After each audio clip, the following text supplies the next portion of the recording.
Olá, olha aqui nós de novo. Vamos dar continuidade aqui na disciplina, de homilética e vamos falar sobre desvantagens ao elaborar um sermão expositivo. Bom, a mais óbvia é que ele torna necessária um estudo profundo do texto. Não nos é permitido pensar um versículo usado antes, nem tirar algumas doutrinas que vislumbramos aqui e acolá. Somos obrigados a batalhar por um entendimento da passagem toda. Não podemos deixar de lado as palavras significativas, construções sintáticas ou doutrinas. É necessário conhecer bem os princípios hermenêuticos. Exemplo, texto, Esther, capítulo 4, verso 1, parte A. Introdução, transição, tema. O que fez Esther para chegar à presença do rei? Divisões. 1. Decretou um jejum. 2. Arriscou a vida. 3. Preparou-se dignamente. Conclusão. Mateus, capítulo 15, verso 21 a 28. Introdução, transição. Tema: como alcançar as bênçãos divinas. Divisões.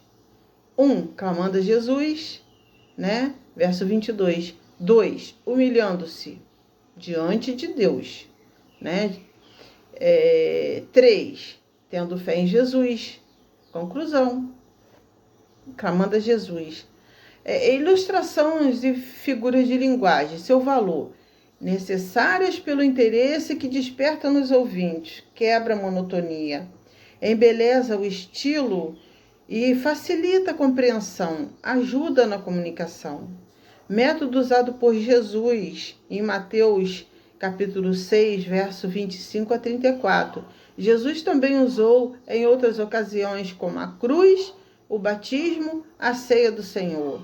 Esclarece a verdade apresentada. Fontes: lar, igreja, sociedade, campo, cidade, trabalho, viagens, história da humanidade, história bíblica, história imaginária. Contudo, histórias reais sempre são melhores. Testemunho, depoimento próprio ou de outros a favor do evangelho. E como usá-los? Limitar o número, ter variedade, ser claro. Onde usá-los no sermão? Na introdução, nas divisões, podendo ser relembrado na conclusão. Principais figuras de linguagem: comparação ou símile. Consiste em comparar uma coisa a outra. Jesus usou esse critério. O reino dos céus é semelhante a que uma coisa, nesse tipo de metáfora, dizemos que uma coisa é a outra. Uma comparação na qual não se usam as palavras como e semelhante. O Senhor Jesus usou esta forma. Vós sois a luz do mundo. Mateus capítulo 5, verso 4. Metomínia.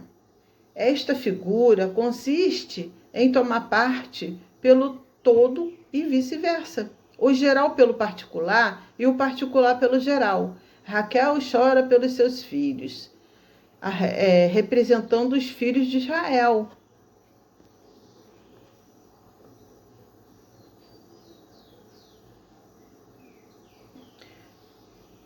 Pregar ao povo. Vamos lá. Essa figura consiste em tomar, metomínia. Vamos à metomínia. Essa figura consiste em tomar parte pelo todo e vice-versa, o geral pelo particular, o particular pelo geral. Raquel chora pelos seus filhos, representando os filhos de Israel. Pregar a Israel, ao povo, não a Jacó. Pregar o evangelho a toda criatura humana, não a todos os seres vivos. Essa é a metomínia. Agora, hipérbole.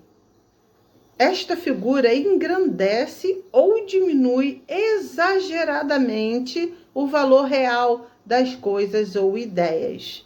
O apóstolo João utilizou nem todo mundo poderia conter os livros que se escrevessem. João, capítulo 21, verso 25. Isso é uma hipérbole. Essa figura engrandece ou diminui exageradamente o valor real das coisas ou ideias.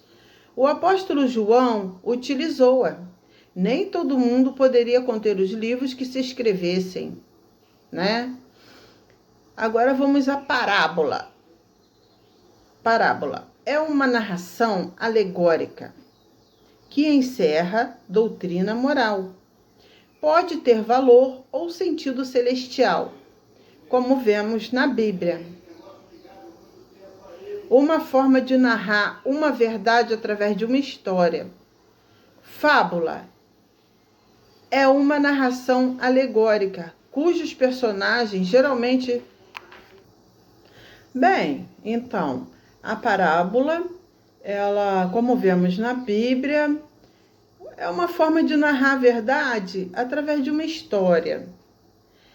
E sobre a fábula? A fábula é uma narração alegórica, cujos personagens geralmente são animais. E encerra sentido moral, por exemplo, o lobo e o cordeiro, o elefante e a formiga.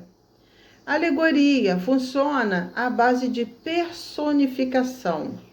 Não deixa de ser uma forma de metáfora quanto ao sentido que imprime ao caso, né? Analogia. Em literatura, analogia é a semelhança entre duas coisas sobre certos aspectos.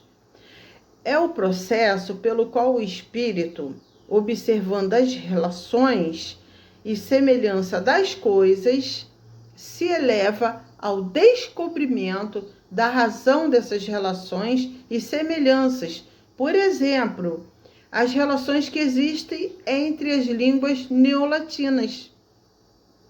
Anedota é o conto sucinto, rápido, de uma particularidade histórica ou aventura curiosa e divertida. Prosopopeia é a figura de retórica onde falam pessoas ausentes ou mortas e coisas inanimadas. Encontramos essa figura na Bíblia. Os céus declaram a glória de Deus e o firmamento anuncia a obra de suas mãos, né? Salmos, capítulo 19, verso 1.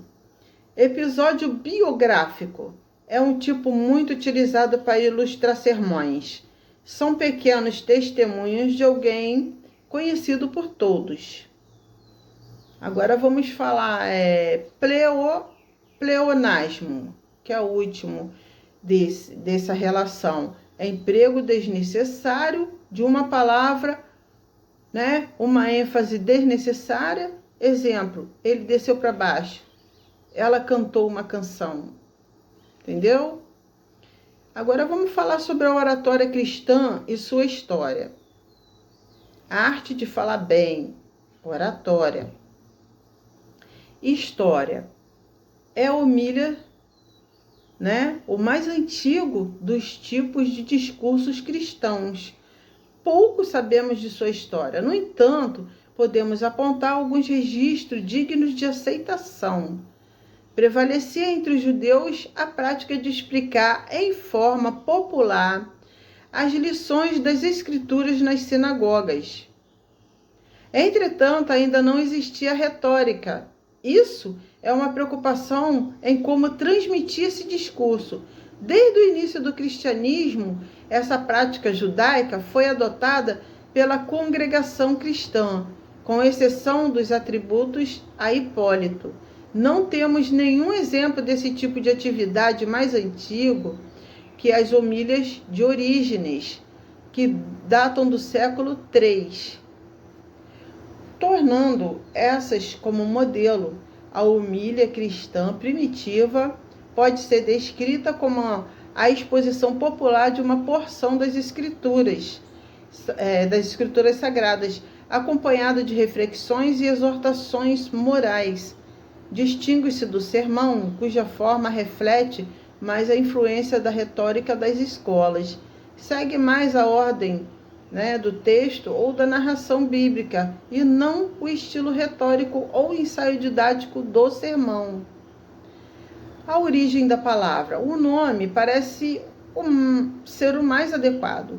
A conversação era chamada pelos gregos homília e pelos romanos sermo, e assim foi adotada a comunicação da mensagem cristã.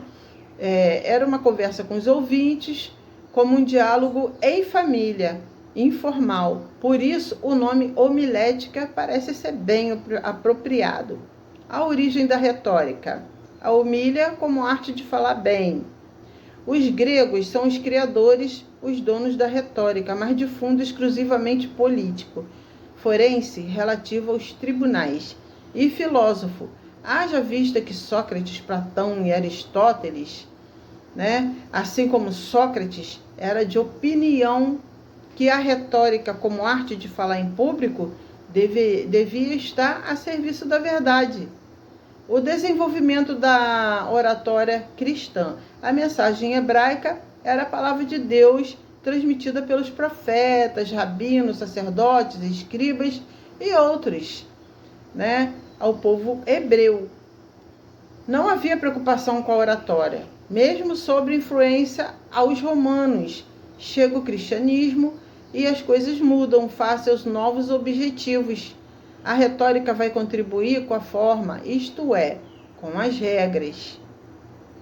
Os primeiros cristãos apresentavam o evangelho na forma simples da homília, dado ao tamanho das congregações, como as nossas menores de hoje. Entretanto, já procuravam os pregadores cristãos estruturar suas mensagens nas bases da retórica grega e oratória romana. Nos sermões de Paulo, pelo que se lê em Atos dos Apóstolos e em seus escritos epistolares, encontramos evidências de que ele conhecia bem a retórica.